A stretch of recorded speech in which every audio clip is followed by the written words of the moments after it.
Hi guys, Simon Gilbert here, author of How Big Is Your Butt? Helping business owners and salespeople put their excuses behind them and learn the truth about having more money, more sales and more success.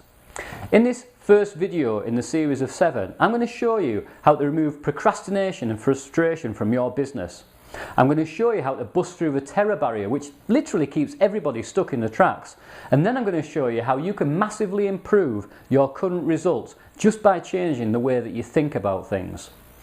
You know, when I first start working with business owners or salespeople, what I tend to ask them first is, what is your business, what is your life going to look like when you've produced that £100,000 a year income, or you've got your sexy little sports car, or maybe you've got that Georgian mansion in the country, which really is your heart's desire. And most of them, they've got some sort of hazy idea of what success represents to them, but they haven't got a fixed image, they haven't got something that's a burning desire. And most people are unaware of the importance of imaging exactly what it is that they want to happen in their lives. I mean, we can go back, 6,000 years in recorded history, and all the great scientists, all the great religious teachers, all the great philosophers, they've all agreed on just one point, and that is that we become what we think about. I mean, they've disagreed on virtually everything else, but they all agree on this one point, that we become what we think about. So, if we can start to understand just how important this information is, we've got to understand how is it that we actually think. How is it that we take an idea in our mind and basically create that idea into physical reality? Well, we literally think in pictures. If I ask you to think of your home, an image of the home, bang, flashes onto the screen of your mind. If I ask you to think of your car, the image of the car flashes onto the screen of your mind. Now you don't see the words H-O-M-E, and likewise you don't see the words C-A-R. You just see the image of the thing I've asked you about. And what happens is, when I ask you that specific question, I send a light message down your nervous passage. It flashes onto the screen of your mind, but also it vibrates with cells that are already existing in your brain. And those cells increase in amplitude of vibration, and bang, the image flashes onto the screen of your mind. It's almost like we've got an HD TV running right through the centre of our minds, and that's where all the images take place. So, if we do get an understanding that we do actually think in pictures, then the problem lies is when we haven't got an image of the mind to work with. When I ask people in workshops and seminars, what is it that your mind looks like? Most people say the brain, but the brain is not the mind any more than it's our, any more than the mind is our fingernail or toenail. The mind is an activity. The brain is an electronic switching station. So to get a fuller understanding of how all this process works, we really do need an image of the mind to work with. Now, I didn't come up with this picture, I didn't invent it. It was developed by a guy called Dr. Thurman Fleet around about 1930, so quite a long time ago. And he was a chiropractor, and what he discovered was that when he gave them this image of the mind to work with, he got massively improved results with his patients. And what we've done is we've adopted that process, and we get massive results in business with it as well. What usually works in one area tends to work in another. And what you're going to notice, first off, is that the body is much smaller than this circle here, which represents the mind. And the reason why the body is much smaller is because up until this point, all we've done is given all our conscious awareness to our physical results and our physical body. We see people's bodies every day, and that's all the attention that we put in that area. And that's a real problem, as you're going to find later on.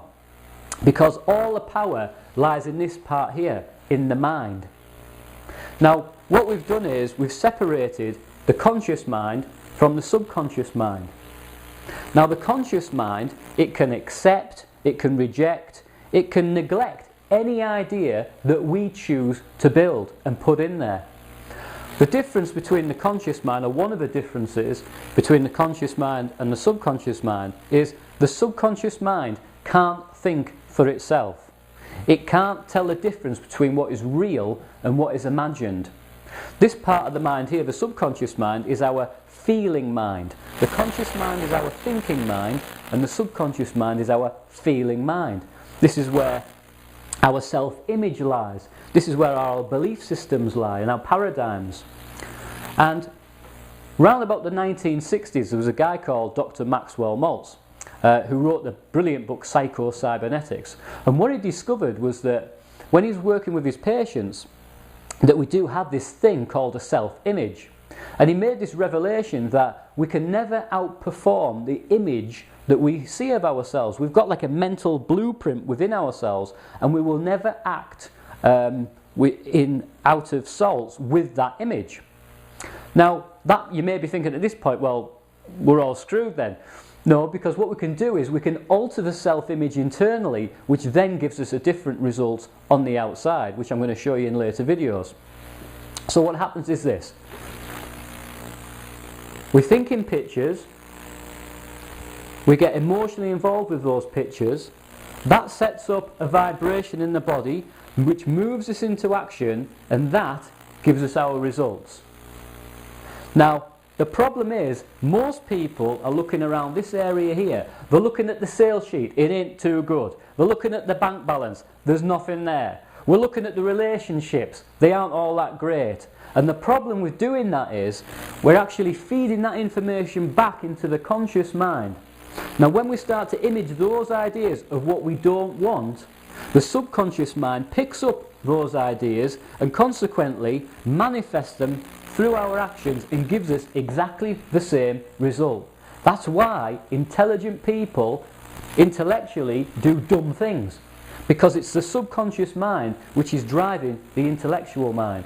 And like I say, we're going to go into this in more detail in some of the other videos.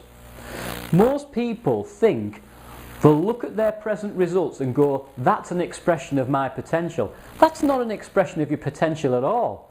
All your current results are nothing more than what you thought up until this point, up until this day.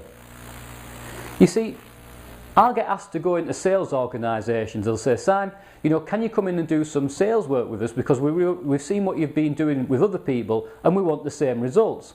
And I'll say, yeah, that's great. I said, I'd love to do that. I said, but the thing is, it's not about sales training. I'm under the impression that your guys already know how to sell.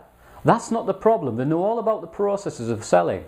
The problem lies in them not doing what they know they should be doing to get them the result. If we're going to change anything here on the outside in our results, we've got to go at the primary cause. And the primary cause of our results is in here. It's what we're imaging. If we're going to double the sales, we've got to have an image of what that looks like and get emotionally involved in that image. What I'm going to do is, once we've gone through and I've got a bit more clarity about this second video, what we're going to do is we're going to go through and I'm going to show you how to build an image